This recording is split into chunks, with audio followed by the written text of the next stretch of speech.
Bharuch SOG પોલીસે શંકાસ્પદ 15,450 kilogram વજનના સળિયા સાથે એક ટેમ્પો ચાલકને ઝડપી પાડ્યો હતો. કોઈ દસ્તાવેજ ન મળતા 8.63 લાખનો મુદ્દામાલ જપ્ત કરાયો હતો. ભરૂચ જિલ્લાના દહેજ ભરૂચ ફોરલેન રોડ ઉપરથી એસઓજી ભરૂચની ટીમે શંકાસ્પદ રીતે લોખંડના સળિયાનો જથ્થો લઈ જતા એક ટેમ્પોને ઝડપી પાડ્યો છે.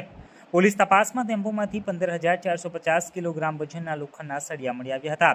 આરોપી પાસેથી આ મુદ્દામાલ અંગે કોઈ પણ પ્રકારના કાયદેસર દસ્તાવેજ ન મળતા પોલીસે તમામ મુદ્દામાલ કબજે કરી કાર્યવાહી હાથ ધરી છે.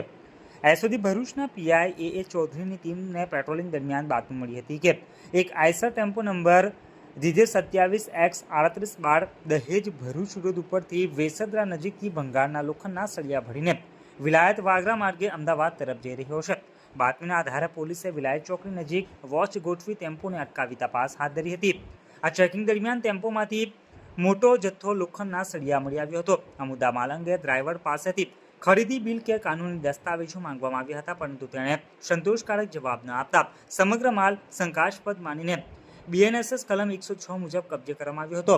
પોલીસે ટેમ્પો ચલાવતા ઇસમ રાજેન્દ્રસિંહ ભૂણસિંહ ભાટી, ઉંમર વર્ષ 27, હાલ રહે હંસપુરા, નાના ચિલોડા, અમદાવાદ અને મૂળ નિવાસી રાજસમંદ, રાજસ્થાનને BNSS કલમ 35(1)E હેઠળ અટક કરી છે. કુલ રૂપિયા 8,63,000ની કિંમતનો મુદ્દામાલ પોલીસે જપ્ત કર્યો છે.